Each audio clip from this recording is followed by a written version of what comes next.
മറ്റൊരു വീഡിയോയിലേക്ക് സ്വാഗതം. ഇന്നിവിടെ വിശകലനം ചെയ്യുന്നത് 12/5/1979 ജനിച്ച ഒരാളുടെ ഗ്രഹസ്ഥിതിയാണ്. വിശാഖമാണ് നക്ഷത്രം. വിശാഖം 2-ാം പാദം. മേട ലഗ്നം. ലഗ്നത്തിൽ സൂര്യൻ, കുജൻ, ബുധൻ. 2, 3 ഭാവങ്ങൾ ശൂന്യം. 4 വ്യാഴം, 5 ശനി, രാഹു. 6 ശൂന്യം, 7 ചന്ദ്രൻ.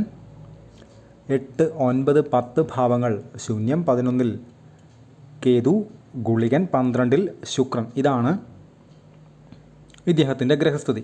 പ്രത്യക്ഷത്തിൽ ഈ ഗ്രഹനില നോക്കിയാൽ കുറച്ച് മുന്നേ മാത്രം, ഈ വീഡിയോ ഇടുന്നതിന് വളരെ കുറച്ച് മുന്നേ മാത്രം വിളിച്ച ഒരാളുടെ ഗ്രഹസ്ഥിതി കൂടിയാണിത്.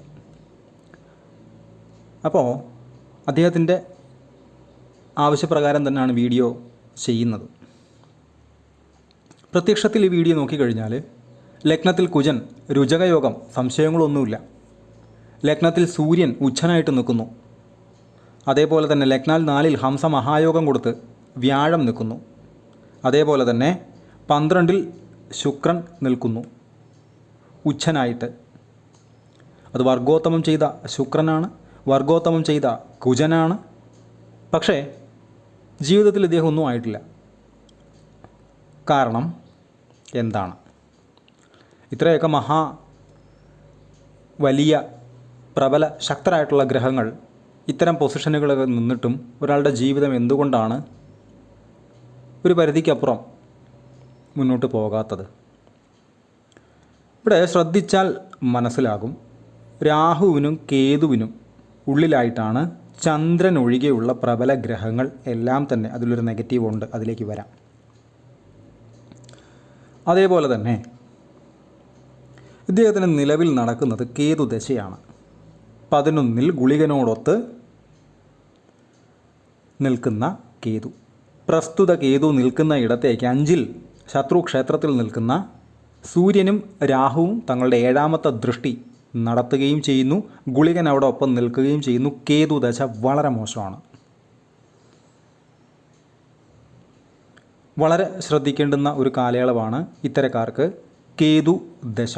7 കൊല്ലമാണ് കേതു ദശയുടെ കാലാവധി. അതിൽ തന്നെ കേതുവിൽ കേതു, കേതുവിൽ രാഹു, കേതുവിൽ ശനി പോലെയുള്ള അപഹാരങ്ങളെല്ലാം തന്നെ അതീവ ശ്രദ്ധയോടുകൂടി വേണം. സാമ്പത്തികമായിട്ടുള്ള കാര്യങ്ങൾ, ആരോഗ്യ സംബന്ധമായിട്ടുള്ള കാര്യങ്ങൾ, മനസമാധാനം പോലെയുള്ള കാര്യങ്ങൾ, ഇതെല്ലാം തന്നെ എന്തെങ്കിലുമൊക്കെ രീതിയിൽ ബുദ്ധിമുട്ടിലാകാനുള്ള സാധ്യത അങ്ങേയറ്റം കൂടുതലാണ്.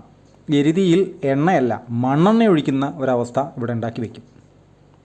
ഇത് വളരെ ശ്രദ്ധിക്കേണ്ടുന്ന ഒരു കാര്യം തന്നെയാണ്. അതേപോലെ തന്നെയാണ് ഇദ്ദേഹത്തിൻ്റെ ലഗ്നാൽ 5 ശനി രാഹു കോമ്പിനേഷൻ. അതിൽ തന്നെ മനസ്സിൻ്റെ സ്ഥാനത്ത് നിൽക്കുന്ന രാഹു. ഇവിടെ ശനിയും വർഗോത്തമം ചെയ്താണ് നിൽക്കുന്നത്, ശുക്രൻ വർഗോത്തമം ചെയ്താണ് നിൽക്കുന്നത്. നേരത്തെ പറഞ്ഞു കുജനും വർഗോത്തമം ചെയ്താണ് നിൽക്കുന്നത്. ഇവിടെ ഈ 5 നിൽക്കുന്ന രാഹു മനസ്സിൻ്റെ സ്ഥാനത്ത് ഇത്തരക്കാർ, പ്രത്യേകിച്ച് ശനിയും കൂടെ ഉള്ള സമയത്ത്, അത് വർഗോത്തമം ചെയ്ത ശനിയും കൂടെ ആകുമ്പോൾ ദുശീലങ്ങളിലേക്ക് പോകുന്നത് അങ്ങേയറ്റം കരുതിയും സൂക്ഷിച്ചും വേണം പോകാനായിട്ട്. രാഹു ഇത്തരക്കാർക്ക്, അല്ലെങ്കിൽ 5 രാഹു സാന്നിധ്യമുള്ള ആളുകൾക്ക് എന്തെങ്കിലുമൊക്കെ ദുശീലങ്ങൾ വന്നു ചാടാനുള്ള സാഹചര്യങ്ങൾ, സമ്മർദ്ദങ്ങൾ കാരണം ഉണ്ടാകാനുള്ള സാധ്യത വളരെ കൂടുതലാണ്. അതേപോലെ തന്നെ 5ാം ഭാവാധിപനായിട്ടുള്ള ഗ്രഹം സൂര്യൻ ലഗ്നത്തിൽ നിൽക്കുകയും അവിടേക്ക് രാഹുവിൻ്റെ തന്നെ 9ാമത്തെ ദൃഷ്ടി മനസ്സിൻ്റെ സ്ഥാനത്ത് നിന്നുകൊണ്ട് മനസ്സിൻ്റെ സ്ഥാനത്തിൻ്റെ അധിപനെ ദൃഷ്ടി ചെയ്യുന്നു. 9ാമത്തെ ദൃഷ്ടി. ഇത്തരക്കാർക്ക് ദുശീലങ്ങളിൽ ചെന്നപ്പെട്ടാൽ അവിടുന്ന് തിരിച്ചൂരി വരാൻ ബുദ്ധിമുട്ടാണ്. അപ്പോൾ ഇദ്ദേഹത്തിന് ദുശീലങ്ങളിലേക്ക് പോകേണ്ടുന്ന സാഹചര്യങ്ങൾ ഉണ്ടായിരുന്നു. അത് പോയി അതിൽ നിന്ന് തിരിച്ചു കയറാനായിട്ട് സമയമെടുത്തു, നല്ല രീതിയിൽ ബുദ്ധിമുട്ടി, പക്ഷേ തിരിച്ചു കയറി. അപ്പോൾ ഇത് ഇനിയാണെങ്കിലും പ്രത്യേകം ശ്രദ്ധിക്കുക. പ്രത്യേകിച്ച് ഈ കേതുവിൽ രാഹു ഒക്കെ വരുന്ന സമയത്ത് അങ്ങേയറ്റം ശ്രദ്ധ ഇത്തരം കാര്യങ്ങളിൽ കൊടുത്ത് തന്നെ വേണം പോകാനായിട്ട്. അത് ഇത്തരം ആളുകൾ ദുശീലങ്ങളിലേക്ക് പോയി ചെന്ന് ചാടിയാൽ ഉദ്ദേശിക്കുന്ന ലിമിറ്റിൽ അത് കൺട്രോൾ ചെയ്ത് മുന്നോട്ട് കൊണ്ടുപോകാൻ കഴിയില്ല. അവരതിലങ്ങ്, ഈ നാടൻ ഭാഷയിൽ പറഞ്ഞാൽ പൂണ്ട് വിളയാടുക എന്ന് പറയില്ലേ, അതങ്ങ് ആയിപ്പോവും. ഓട്ടോമാറ്റിക്കലി തോട്ട് പ്രോസസ്സ്, ചിന്ത അങ്ങനെ ആയി പോകുന്നതാണ്.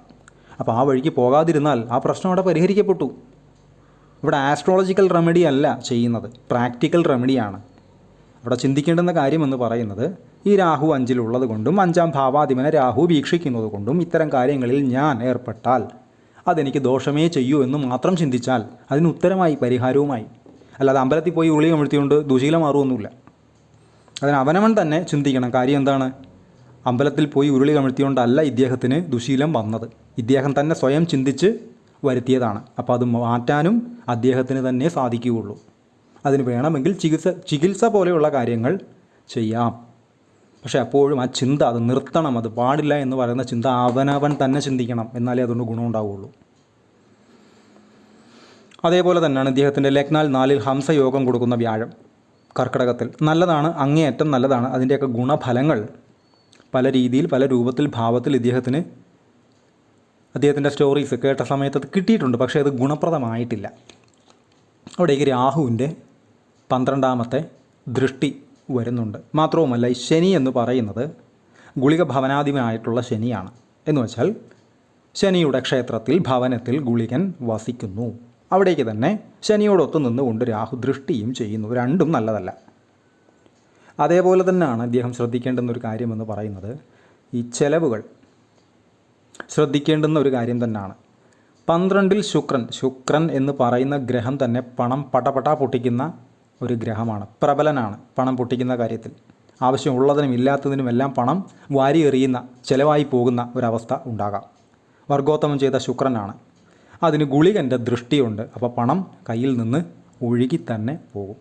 അതേപോലെ തന്നെ 12ാം ഭാവാധിപൻ നിൽക്കുന്നത് രാഹുവിൻ്റെ ദൃഷ്ടിയിലും ആണ്.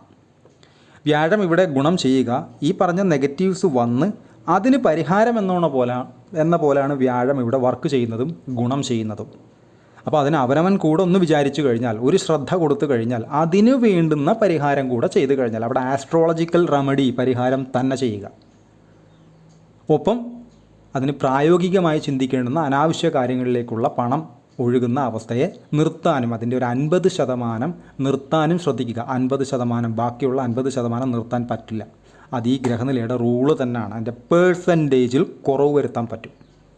അല്ലാതെ അത് പൂർണ്ണമായിട്ടും മാറി 100 രൂപ പൊട്ടുന്നതിൽ നിന്ന് 100 രൂപയും സേവ് ചെയ്യുന്നൊരവസ്ഥയൊന്നും ഉണ്ടാവില്ല.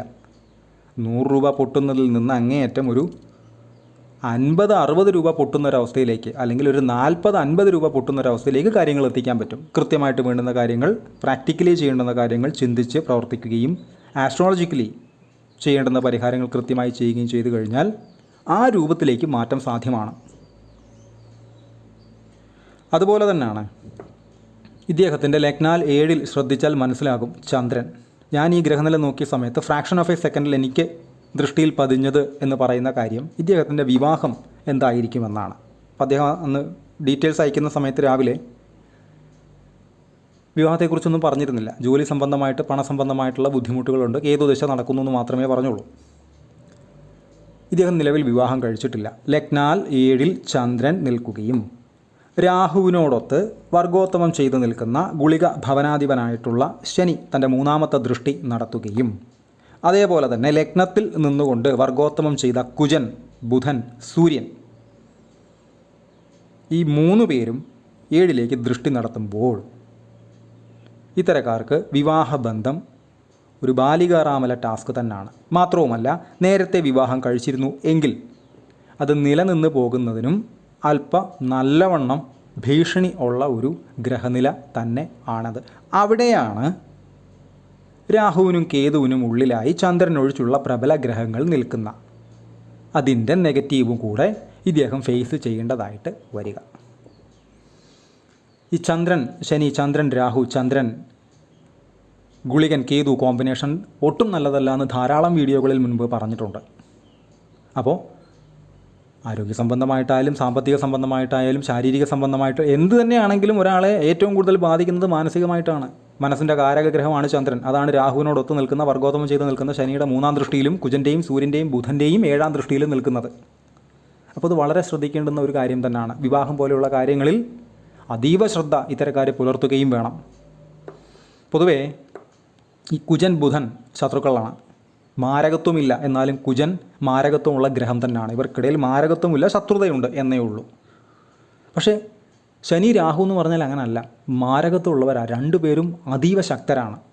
ശക്തനായ ഛായാഗ്രഹം രാഹു, അതേപോലെ തന്നെ ശക്തരിൽ ശക്തനായിട്ടുള്ള ശനി വർഗോത്തമം ചെയ്ത് നിൽക്കുകയും ചെയ്യുമ്പോൾ പ്രസ്തുത ശനി 3-ാം ദൃഷ്ടി വിവാഹസ്ഥാനത്തേക്ക് നടത്തുന്നു. അതേപോലെ തന്നെ സൂര്യൻ്റെ 7-ാം ദൃഷ്ടിയും വരുന്നു. അതിവിടെ എത്തുമ്പോൾ നീച ദൃഷ്ടിയാണ്. അപ്പോൾ അവിടെ ശനിയുടെ ബന്ധം വന്നു, സൂര്യൻ്റെ ബന്ധം വന്നു, ലഗ്നത്തിൽ നിൽക്കുന്ന കുജൻ്റെ ബന്ധം വന്നു. ഇതൊന്നും നല്ലതല്ല. ചന്ദ്രൻ ബുധൻ നല്ല ബന്ധമല്ല. ചന്ദ്രൻ ആരോടും ശത്രുതയൊന്നുമില്ല, പക്ഷേ ബുധൻ്റെ ശത്രു തന്നെയാണ് ചന്ദ്രൻ. അപ്പോൾ ബുധൻ്റെയും കൂടെ ദൃഷ്ടി 7-ൽ നിൽക്കുന്ന ചന്ദ്രനിലേക്ക് വന്നു എന്ന് പറയുമ്പോൾ വളരെ പ്രശ്നാധിഷ്ഠിതമാണ് ഇദ്ദേഹത്തിൻ്റെ വിവാഹസ്ഥാനം എന്ന് പറയുന്നത്. അപ്പോൾ ഇത്തരം കാര്യങ്ങളെല്ലാം തന്നെ അങ്ങേയറ്റം ശ്രദ്ധിച്ചു പോകേണ്ടുന്നതാണ്. പക്ഷേ ഇദ്ദേഹം കേതുവിൽ ചന്ദ്രൻ കഴിഞ്ഞ്, കേതുവിൽ കുജൻ കഴിഞ്ഞ്, കേതുവിൽ രാഹു കൂടെ അതിജീവിച്ച് കഴിഞ്ഞാൽ ഏതാണ്ട് 2028 ജനുവരി വരെ അദ്ദേഹത്തിന് കേതുവിൽ രാഹു ഉണ്ട്. വ്യാഴത്തിൻ്റെ അപഹാരം വരും. ഇദ്ദേഹം ബിസിനസ്സാണ് ചെയ്യുന്നത്. ഒറ്റ ദിവസം കൊണ്ട് ധാരാളം പണം സമ്പാദിക്കാൻ സാധ്യതയുള്ള ഒരു ബിസിനസ് കൂടിയാണ് അദ്ദേഹം നിലവിൽ ചെയ്തുകൊണ്ടിരിക്കുന്നത്. അപ്പോൾ അതുമായി ബന്ധപ്പെട്ട് ഉയർച്ച വരാനുള്ള സാധ്യത പ്രസ്തുത വ്യാഴത്തിൻ്റെ സമയത്തിൽ അതിൻ്റെ സൂചനകൾ കാണിച്ച് തുടങ്ങും. അവിടെ കൃത്യമായിട്ട് പ്ലാൻ ചെയ്യേണ്ടുന്ന കാര്യങ്ങൾ കൃത്യമായിട്ട് തന്നെ പരിഹാരങ്ങളായി ചെയ്തു പോവുകയും ചെയ്താൽ ഈ ജീവിതം ഉയരും. തൊട്ട് നെക്സ്റ്റ് വരുന്നത് വ്യാഴത്തിൻ്റെ 9-ാമത്തെ ദൃഷ്ടി സ്വന്തം ക്ഷേത്രത്തിലേക്ക് നിൽക്കുന്ന ശുക്രൻ്റെ, വർഗോത്തമം ചെയ്ത ശുക്രൻ്റെ ദശയുമാണ്. അപ്പോൾ കൃത്യമായിട്ട് അതിന് വേണ്ടുന്ന മുന്നൊരുക്കങ്ങൾ പരിഹാരങ്ങളായി ചെയ്തു പോവുകയും അത് പരിഹാരങ്ങൾ തന്നെ 2 രീതിയിൽ അല്പം ഹെവി ആയിട്ട് തന്നെ അദ്ദേഹത്തോട് പറഞ്ഞു കൊടുത്തിട്ടുണ്ട്. അദ്ദേഹം അത് ചെയ്യാമെന്ന് പറഞ്ഞിട്ടുമുണ്ട്. ചെയ്താൽ അത് ഇത്രയും കാലം കിട്ടാത്ത പല ഗുണാനുഭവങ്ങളും ഇനി അങ്ങോട്ട് കിട്ടാനുള്ള സാധ്യതയും ഇതേ ഗ്രഹനിലയിലുണ്ട്. ഇത്രയും നെഗറ്റീവായിട്ടുള്ള കാര്യങ്ങൾ സംഭവിച്ച ഇതേ ഗ്രഹനിലയിലും അതുണ്ട്. പക്ഷെ നമ്മളൊരല്പം മുഷിയണം, മെനക്കണം. ഇതാണ് ഈ ഗ്രഹനിലയുടെ ഒരു രീതി എന്ന് പറയുന്നത്.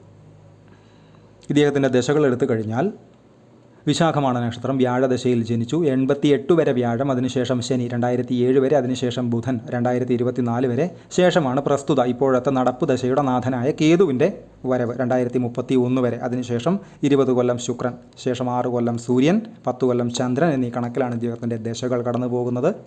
അതിൽ തന്നെ കേതുവിൽ ചന്ദ്രനാണ് 2025 ഡിസംബർ 28 തൊട്ട് 2026 ജൂലൈ 29 വരെ. ദാറ്റ് മീൻസ് ഈ മാസം 29-ാം തീയതി വരെ.